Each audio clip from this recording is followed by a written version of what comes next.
Kassangizga 10 million so'm pul tushdi. Shu bilan daromadingiz 10 million bo'ldimi? Yo'q, shoshilmang.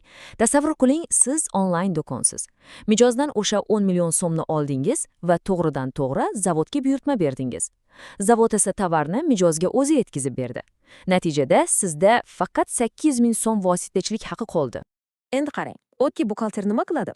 U hisobotda оборот 10 million deb yozadi-da, maqtanib yuradi. Lekin xalqaro standartlar, ya'ni IFRS 15 ga ko'ra, sizning haqiqiy daromadingiz atagi 800 ming so'mni tashkil qiladi.